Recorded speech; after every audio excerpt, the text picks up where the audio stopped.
ओम। 8 फरवरी 1968 चल रही थी।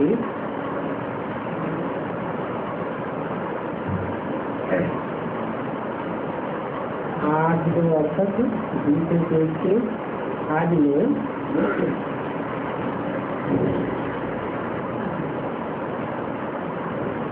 चित्रों की बात चल रही थी।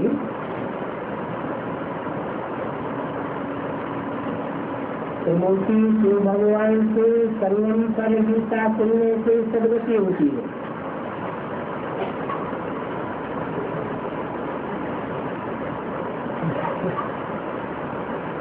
इससे सुनने से सदगति होती है। त्रिमूर्ति शिव से सुनने में सदगति होती है। मार्ग में तो त्रिमूर्ति ब्रह्मा कहते हैं। त्रिमूर्ति ब्रह्मा से सुनने में सदगति नहीं होती है।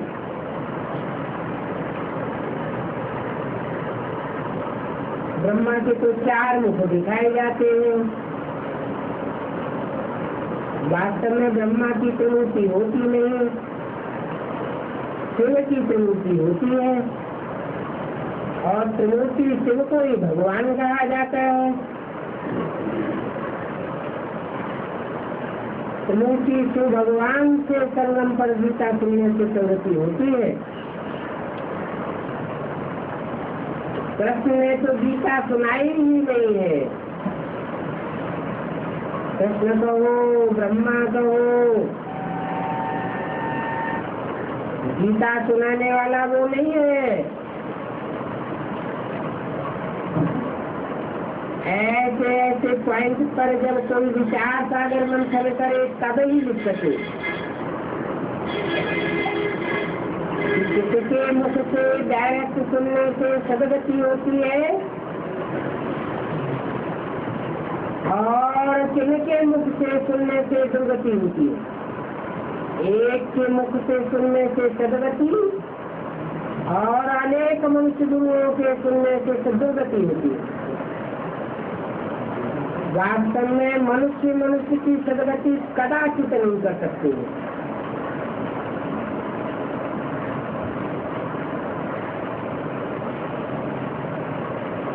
क्यों नहीं कर सकते? क्योंकि जो भी मनुष्य मात्र है सब मन वाले हैं। अमन एक भी नहीं है। मन को 100% कंट्रोल करना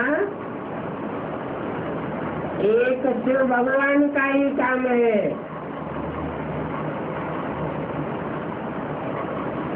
क्योंकि एक ही त्रिमूर्ति परम पिता परमात्मा शिव है।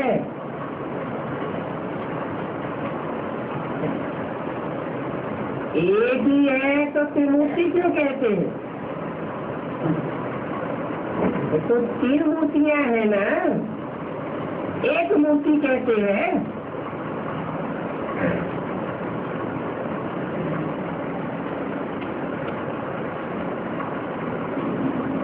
एक ही है जो कि टीचर भी है, गुरु भी है और बाप भी है। एक ही रूप में है। 3 रूपों में नहीं है क्या?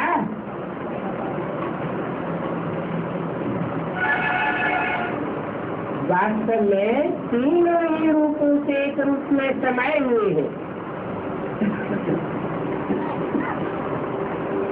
आदेश पुरुषोत्तम संगम में वो पर सर्व की सदगति कर रहे हैं।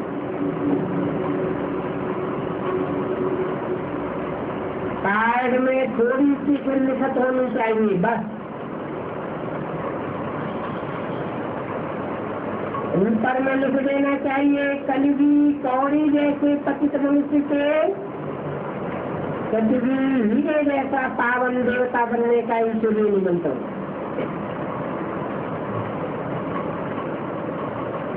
ऐसे ऐसे लिखने से मनुष्य खुशी से आगे आगे ये समझने के लिए।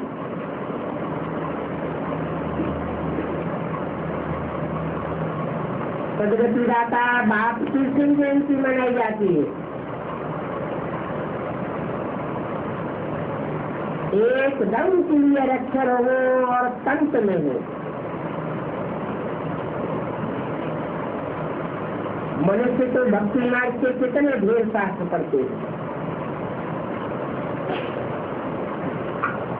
और ढेर शास्त्रों से कोई चीज भी आज तक सदगति नहीं हुई। और तुम तो एक कार्ड दिखाने से ही कोई चीज सदगति कर सकते हो।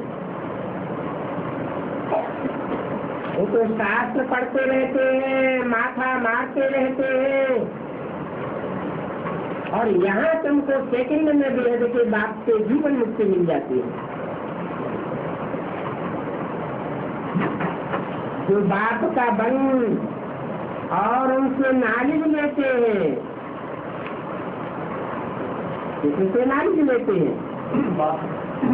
बाप से नालिज लेते हैं, सीधे सीधे नहीं, बाप का बन करके फिर बाप से नालिज लेते हैं, उनको जीवन मुक्ति जरूर मिलेगी।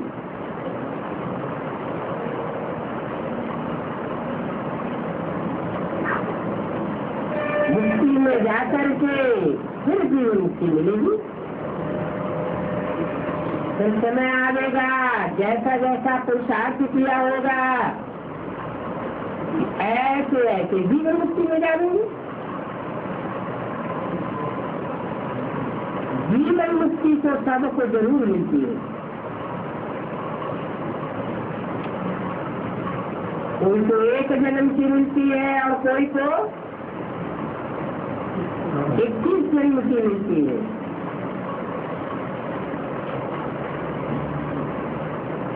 कोई तो 20 जन्म की, कोई तो 20 जन्म की, कोई तो 2 जन्म की। नंबरवार तो साथ अनुसार जीवन मुक्ति है, परंतु मुक्ति तो सबको एक जैसी मिलती है।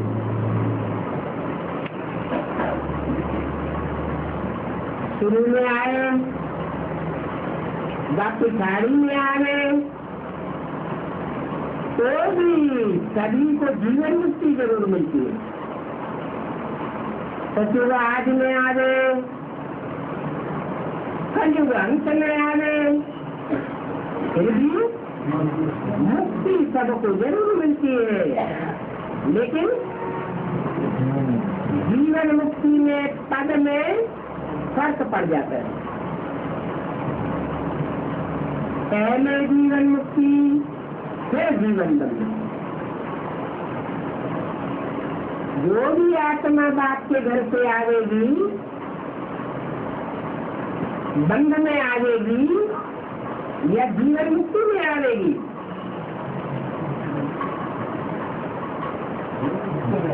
पहले जन्म में हर एक आत्मा को जीवन मुक्ति जरूर मिलेगी। बाद में भले बंधन हो जाए, तो ऐसी ऐसी बातें अगर धारण कर ले तो भी बहुत सर्विस हो सकती है। कोई कोई कॉम्बिनेंट में बहुत अच्छा मिलता है।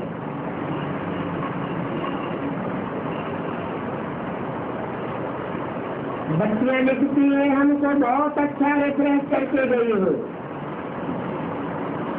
अभी फिर आकर के रिफ्रेश करो। बुलावा होता है, फिर भी अगर न जाए तो उनको कहा जाता है महान कमबख्त।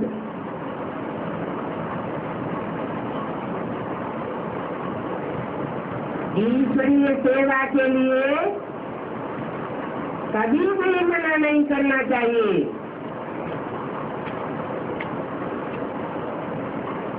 सर्विस तो करनी चाहिए ना। सर्विस नहीं करते हैं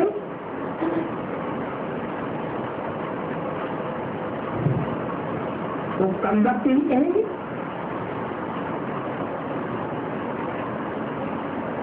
ऊंच दर्जा पाना है तो कुछ समझ धारण करनी चाहिए। एकदम बेसमझ नहीं बनना है। जो एकदम बेसमझ सर्व बुद्धि होते हैं वो ईश्वरीय सेवा के लिए मना करते हैं।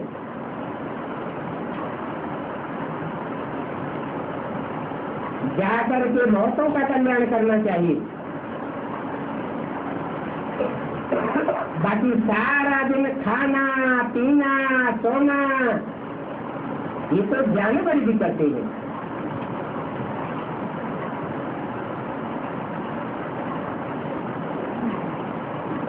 मनुष्य जन्म लेने से क्या फायदा हुआ? और जन्म तो मनुष्य के ही मिलते हैं, जानवरों के जन्म तो मनुष्य को मिलते नहीं है। फिर भी कहा जाता है जानवर बुद्धि, पत्थर बुद्धि। इस समय बाप आकर के जानवर को देवता बनाते हैं।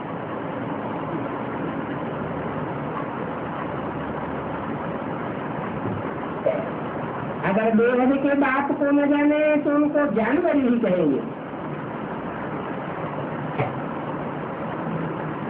नहीं जानते हैं तभी तो देह के बाप के अवज्ञा करते हैं।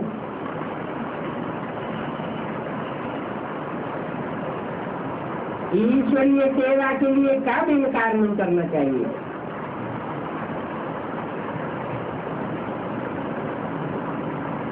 उनको जानवर से भी बदतर कहा जाता है। जानवर भी अपने बाप को पहचानते हैं। यहाँ तो मनुष्यों की बात है। जरूर कहेंगे इन्होंने बेहद के बाप को नहीं पहचाने।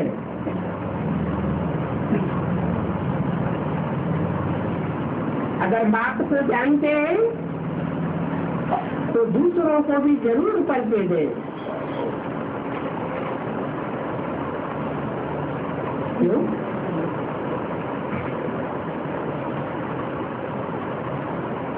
बेहद का बाप है, बेहद की मनुष्य शक्ति का बाप, और बेहद की जो भी आत्माएं है सब का बाप है। आत्मा मात्र का बाप है, परंतु उसको अपना शरीर नहीं है।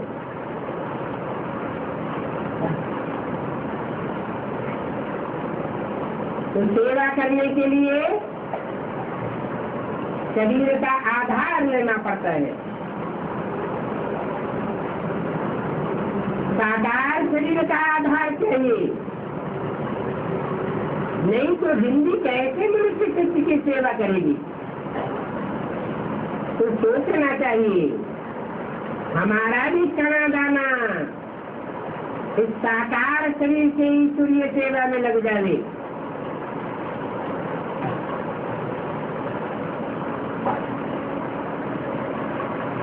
अगर किसी को परिचय नहीं देते हैं तो जैसे ज्ञान ही नहीं है, जैसे जानवर मिशन समझाने तो बहुत दी जाती है, परंतु तकदीर में नहीं है। अगर कल्याणकारी बाप के बच्चे हैं तो कल्याण करना चाहिए ना। जैसा बाप का खून होगा वो खून बच्चे में देखने में आएगा ना, कि नहीं देखने में आएगा। यहाँ तो बात है सूक्ष्म, गर्भ से जन्म नहीं लेता है,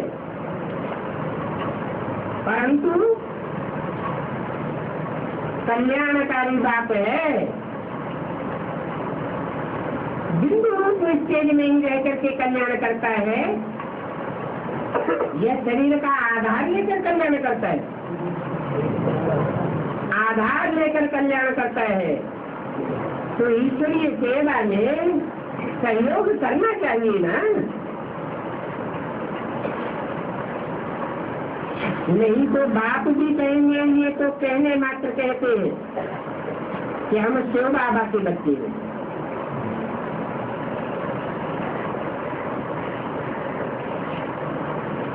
शिव के बच्चे तो सब है,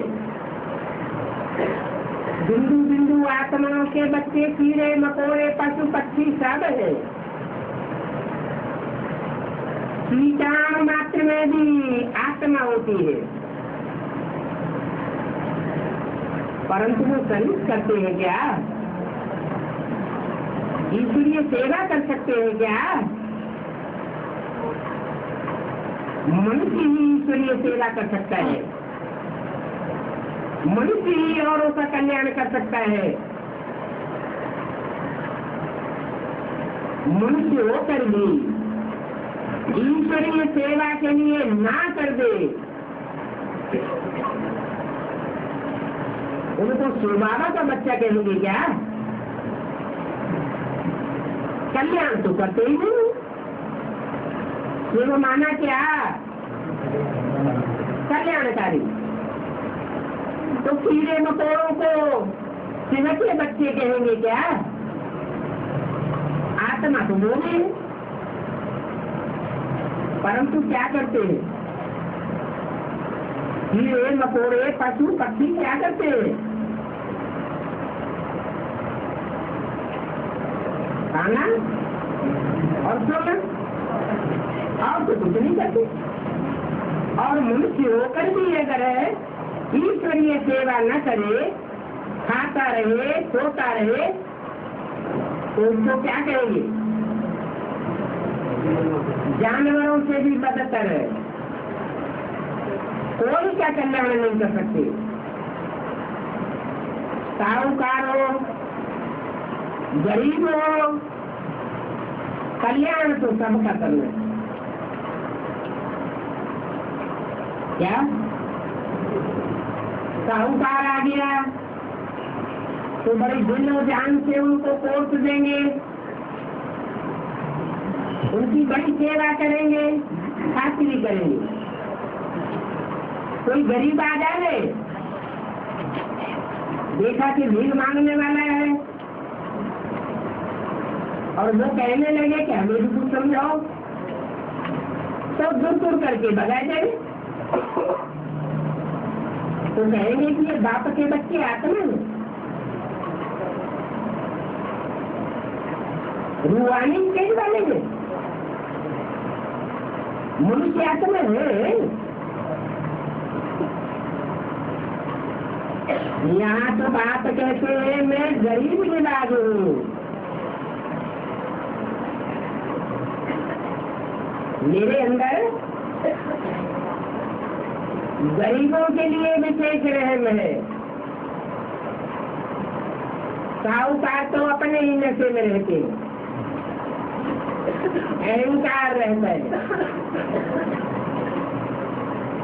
गरीब ही पहले उठावेंगे।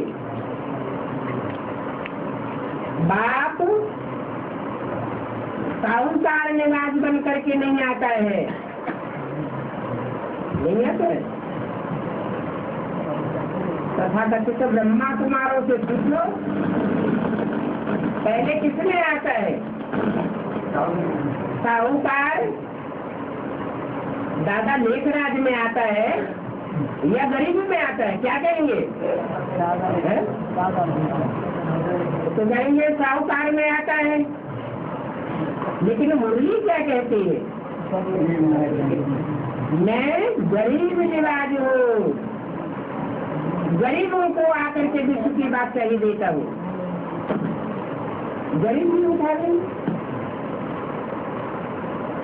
गरीबों को बहुत फुर्सत है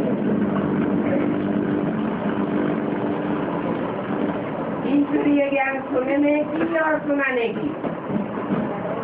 साहूकारों को तो फुर्सत ही नहीं, उनका ड्रामा में पार्ट ही ऐसा बना हुआ है, ऐसा कि मुख से निकलेगा हमको ज्ञान के लिए, ज्ञान की सेवा के लिए, या कोई भी ईश्वरीय सेवा के लिए फुर्सत ही और गतिहीन। ये संसार अभी अगर आ जावे तो उनके पिछाड़ी ढेर आ जावे। देखेंगे ये भी कहते हैं गीता का भगवान निराकार शिव है।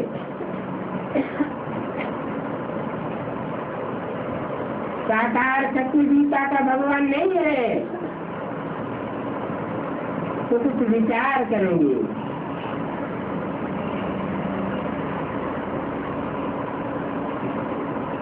ये तो भगवान ही सदगति जाता है।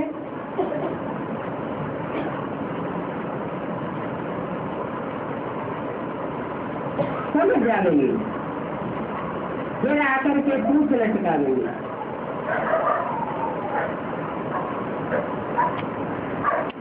अभी हुई अगर महिमा निकल जाए तो पता नहीं क्या हो जाए। बात मत पूछो। तुम तो सन्यासी हो, बड़े बड़े मर्तबे वालों को हिलाते हो।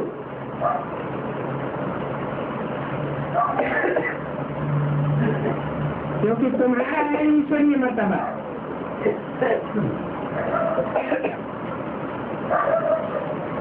तुम खुद हिलते हो या बड़ों बड़ों को हिलाते हो?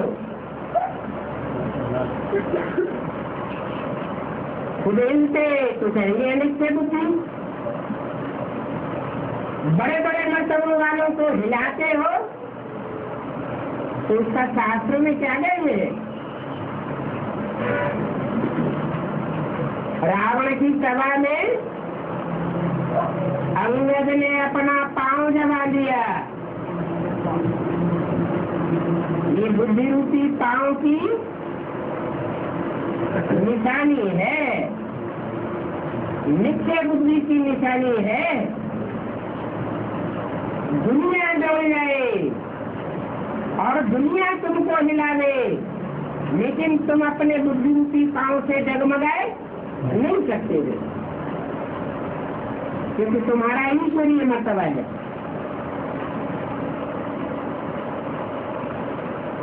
उनके आखिरी मर्तबे हैं। उनका क्या मर्तबा है? आज मर्तबे वाले हैं, कल हाथ फेल हो जाएगा।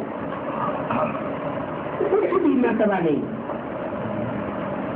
जो अच्छी रीति समझते हैं वो अपना भी तो दूसरों का भी कल्याण करते हैं। जो अपना ही कल्याण नहीं करते तो दूसरों का कदाचित कल्याण नहीं कर सकते। बात तो अच्छी रीति समझाते हैं,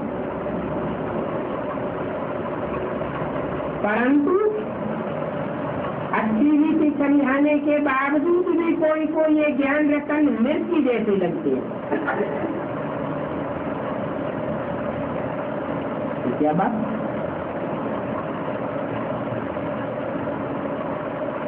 है? वही बाण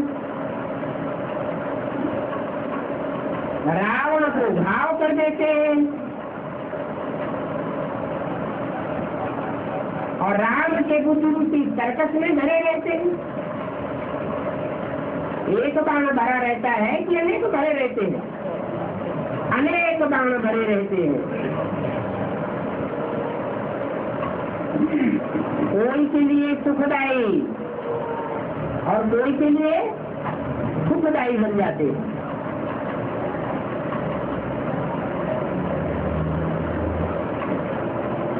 बात तो कल्याणकारी है और सर्व का कल्याणकारी है। माना सर्व का कल्याणकारी है। कीड़े मकोड़ों पशु पक्षियों का भी कल्याणकारी है क्या? जब मनुष्य आत्मा सुधरती है तो मनुष्य आत्मा के बुद्धियों से सारा वातावरण सुधर जाता है और वातावरण के सुधरने से सारे ही पशु पक्षी प्राणी आदि सुधर जाते हैं। तो सर्व का सदगति गाता है। तुम भी इस एक बात के मददगार हो। अभी तुम समझते हो, वो है भक्ति मार्ग की दशा और सदगति मार्ग की दशा तो एक ही होती है।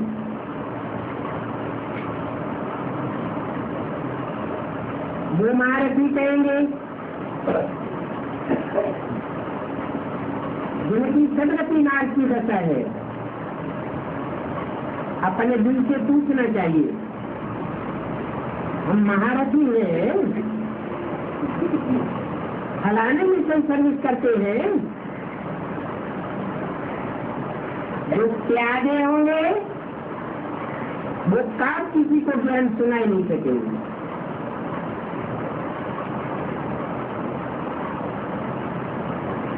कोई का कल्याण कर नहीं सकेंगे।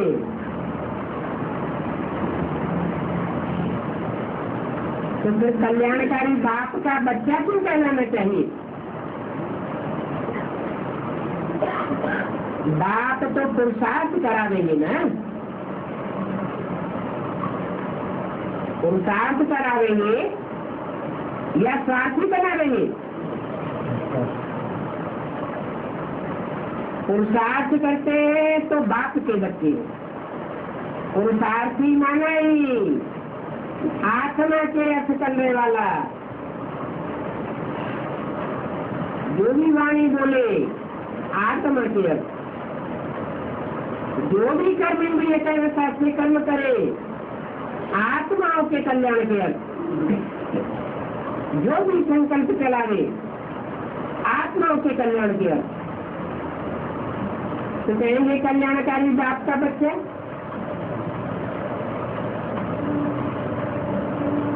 बाप अपने बच्चों को ठंडा थोड़े ही छोड़ेंगे। अगर उनको ठंडा छोड़ने तो और भी डिस्टर्ब करेंगे।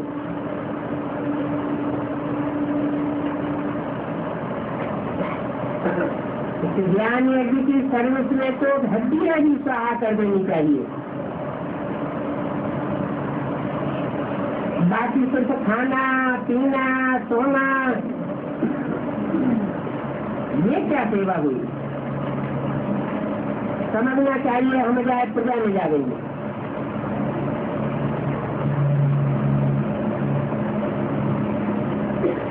राजाई में तो आने की बात नहीं दिखाई पड़ती, या तो दासी बनेंगे। बात तो कहते हैं पुरुषार्थ करके नर से नारायण बोलो।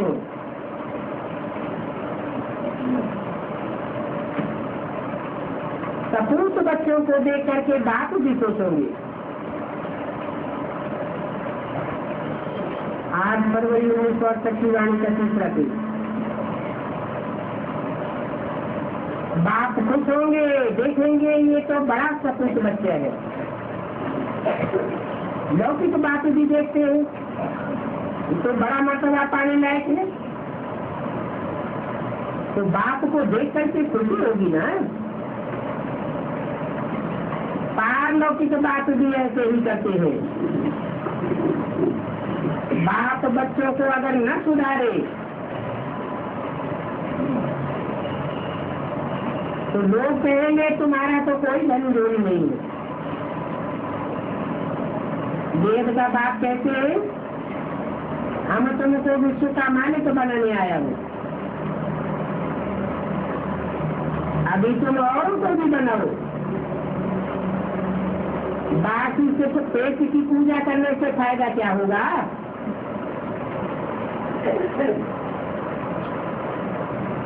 सिर्फ ये बताओ,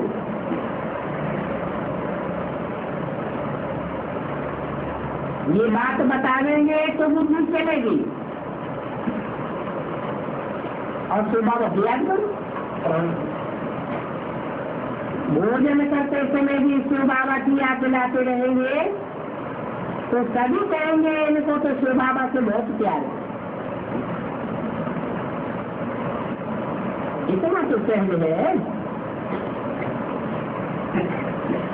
इतना करने में क्या नुकसान है? फिर क्यों पड़ जाएगी? तो खाते भी रहेंगे, अध्ययन भी करते रहेंगे।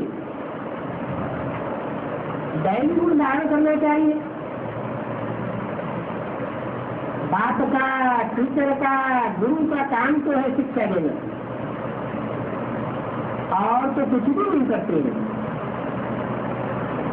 ज्ञान भी है, मारो चाहे प्यार करो, और बाबा तो इसे संत ही कहेंगे ना।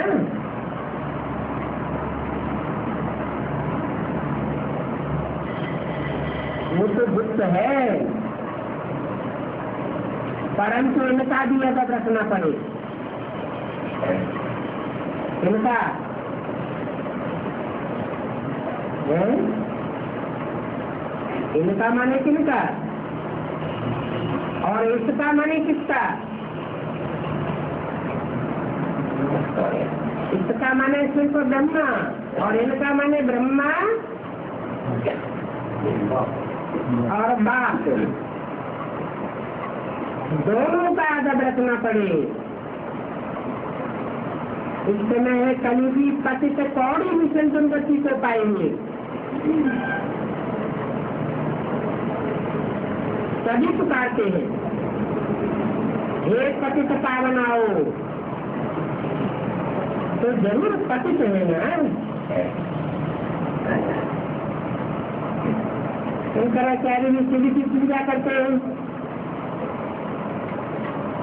क्योंकि शिव ही पतित पावन है। आधा कल्प भक्ति करते हैं, फिर बाद में भगवान आते हैं।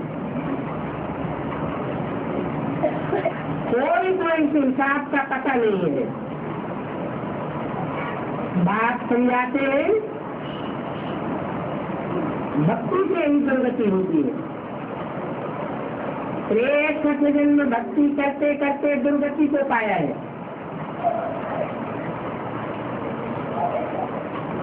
भक्ति एक से आती है या अनेकों से आती है? अनेकों से आती है भक्ति, और एक से आता है ज्ञान। तो अनेकों से हुई दुर्गति, और एक से होती है सदगति।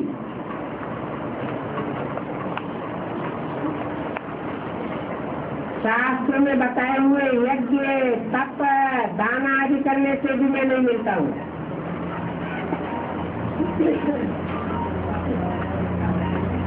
यज्ञ करते रहे, कौन सी यज्ञ किए? मैटेरियल यज्ञ किए या ज्ञान यज्ञ किया? ज्ञान का तो कोई तो पता ही नहीं है। जो शास्त्रों में पढ़ा है, सुना है, वो सुनाते रहते, और शास्त्र तो अल्पज्ञ मनुष्यों के द्वारा लिखे हुए। जो मनुष्य में शास्त्र लिखे, उनसे सदगति कैसे हो सकती है? सदगति तो गीता का भगवान ही करेगा या मनुष्य करेंगे?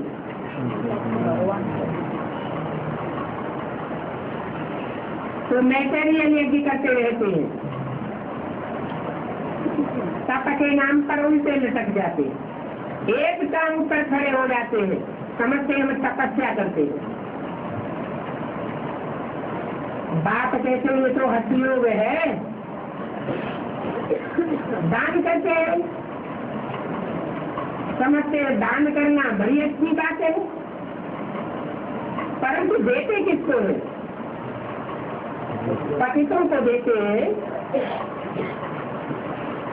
अगर पतितों को देते हैं तो पतित बनेंगे या पावन बनेंगे? पतित ही बनेंगे। तो बात कहते हैं ये तप जप दान पुण्य आदि करने से मैं नहीं मिलता हूँ। इसमें गीता भी आ जाती है। वो गीता मनुष्यों की लिखी हुई है, और उसमें नाम डाला हुआ है गीतापति भगवान के रूप में मनुष्य का।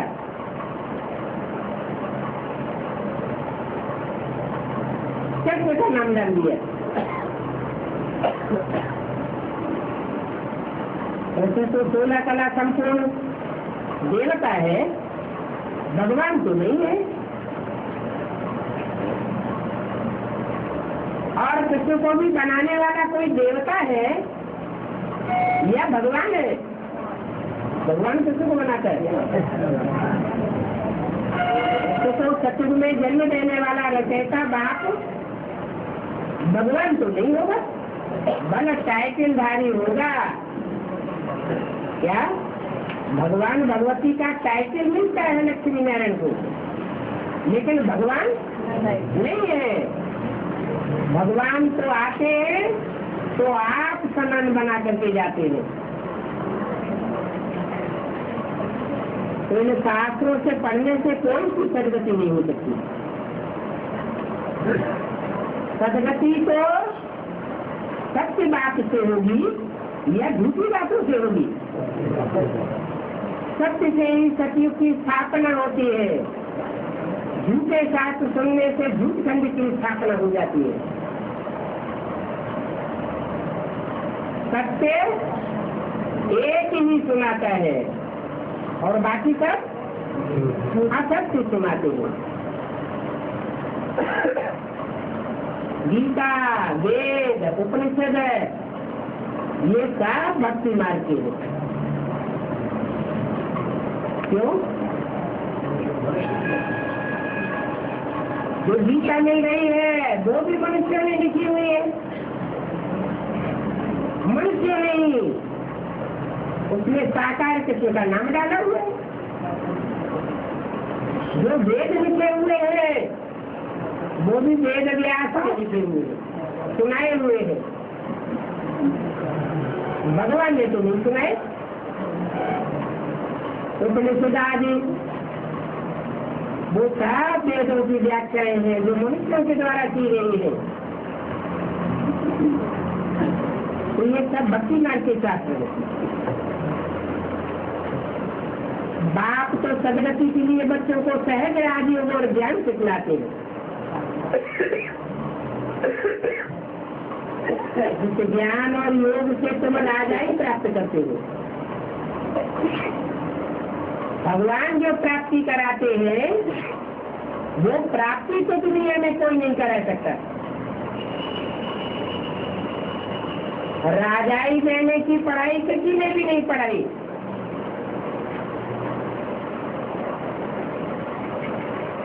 भगवान आते तो राजाओं का राज्य स्थापन करते हैं। मनुष्य ने तो प्रजा के ऊपर प्रजा का राज्य बेकायदे राज्य स्थापन कर दिया। भगवान जो पढ़ाते हैं इसका नाम ही है सहज राजयोग। मनुष्य से देवता बनाते हैं। इसमें पुस्तक आदि की भी बात नहीं है। पुस्तकों में तो बंधा हुआ ज्ञान होता है। भगवान जो ज्ञान सुनाते हैं उसको कागजों में बांधा नहीं जा सकता। वैन है क्या? सारे जंगल की कलम बनाओ और सारी कलमें लिखते लिखते घिस डालो। सारे सागर की स्याही बनाओ और लिख लिख के सारे सागर की स्याही सुखा दो, तो भी ईश्वरीय ज्ञान खलास होने वाला नहीं है। इतना विस्तार क्यों पाता है?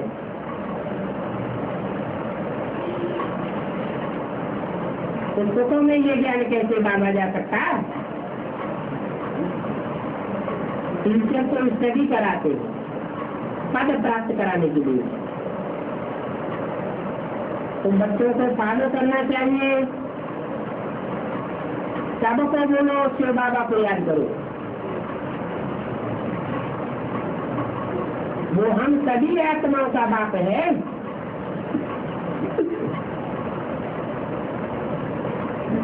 तो बाबा को याद करने से ही विकर्म विनाश होंगे। क्या? और कोई भी महान से महान मनुष्य को याद करेंगे तो पाप कर्म विनाश नहीं होंगे। क्यों नहीं होंगे? क्योंकि जैसा संग करेंगे वैसा ही बनेंगे। तो दुनिया के जो भी मनुष्य मात्र हैं सब विपरीत कर्म करने वाले हैं। 100% श्रीमत क्या होती है? भगवान बाप क्या होता है? जो भगवान कहते हैं मैं जो हूँ और जैसा हूँ और जिस रूप में पायक बजाता हूँ वो और कोई भी नहीं जानते। बाप खुद आकर के अपना परिचय देते।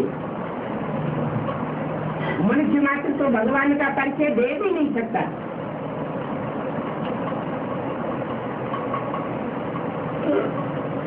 तो एक को याद करने से ही पाप कर्म विनाश होंगे। एक दो को सावधान करके उन्नति को पाना है। इस बात में सावधानी देनी है?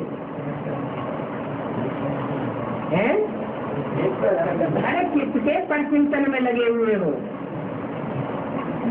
परचिंतन पकड़ की जड़ है। इसकी शिकायत उसकी शिकायत, इससे करना उससे करना, इससे कोई फायदा होने वाला नहीं है। एक बाप आया हुआ है, सबका सदगति दाता आया हुआ है।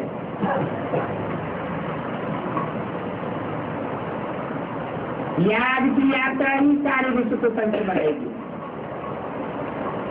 जितना ही याद करेंगे उतना अपना और दूसरों का कल्याण करेंगे।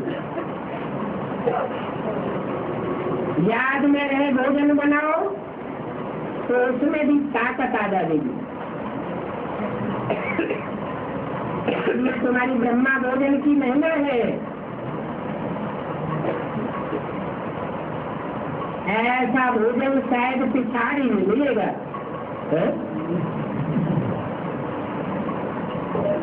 अभी नहीं मिलेगा। अभी क्यों नहीं मिलेगा? पिछाड़ी भी क्यों मिलेगा? है वास्तविक क्या है? हाँ, अभी भी घड़ी घड़ी निश्चय बुद्धि और घड़ी घड़ी अनिश्चय बुद्धि होने लग पड़ते हैं। अनिश्चय बुद्धि हुए तो किसके ऊपर अनिश्चय बुद्धि हो गई? बाप के ऊपर अनिश्चय बुद्धि हुए तो बाप के रथ के ऊपर भी अनिश्चय आ जाता है। फिर ब्रह्म भोजन कहाँ रहा?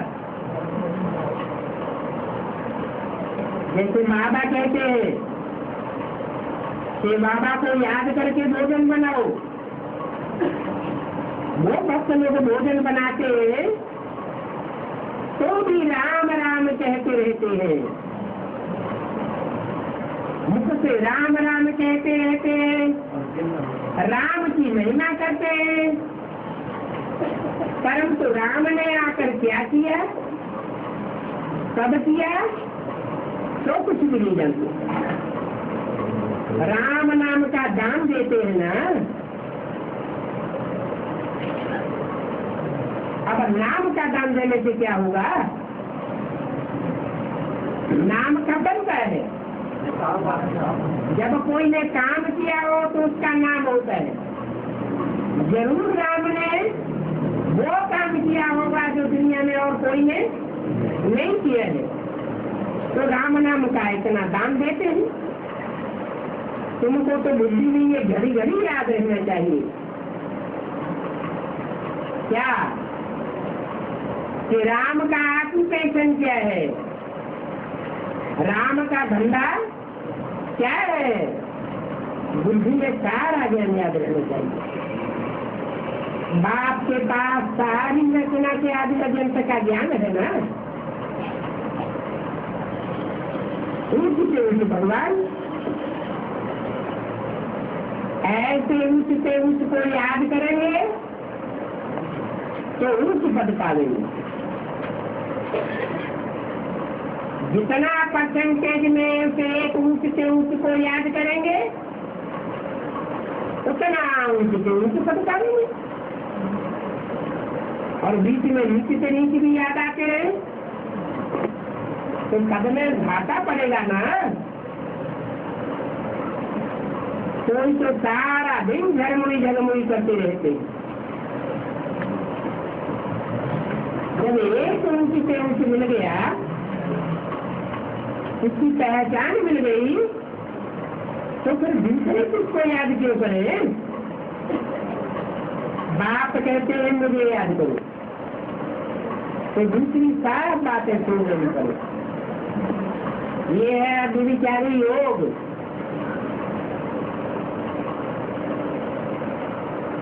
और जिससे व्यभिचारी योग लगाना है, जिसकी व्यभिचारी याद करनी है, तो ज्ञान भी कोई दूसरों से सुनेंगे क्या? ज्ञान भी एक से सुनेंगे, व्यभिचारी ज्ञान हो जाएगा। बात में समझाया है। अगर याद नहीं आता है तो गांठ बांध लो। अपनी उन्नति करने के लिए, उच्च पद पाने के लिए पुरुषार्थ जरूर करना है। टीचर तो एक ही है, हमको टीचर बनाने वाला शिव बाबा है। तुम पंडे हो, पंडों का काम है रास्ता बताना, नहीं तो तुम पंडे नहीं हो, लंबे हो। लंबे क्या होता है? लूटमार करने वाले होते हैं ना, डकैत। उनको ब्राह्मण भी नहीं कहेंगे। जो लूटमार करते हैं वो शूद्र हैं। उनका काम है नीचे से नीचे। इतना सारा ज्ञान पहले थोड़े तुम्हारे पास में था। ऐसे बहुत कहते हैं आगे तो जैसे पाई पैसे की पढ़ाई थी, तो जरूर होगा। ग्रामानुसार कल्प पहले मिसल पढ़ते रहते, फिर कल्प बाद भी ऐसे ही पढ़ेंगे।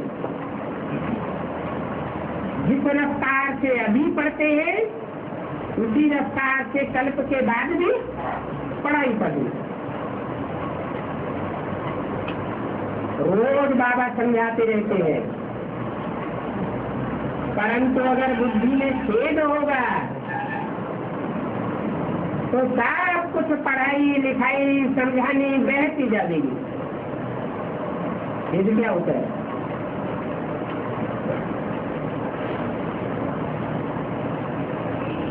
छेद होगा तो जरा भी कोई को ज्ञान दे न सकेंगे, सारा बह जाएगा। कहीं से निमंत्रण आता है तो फौरन ईश्वरीय सेवा में दौड़ना चाहिए।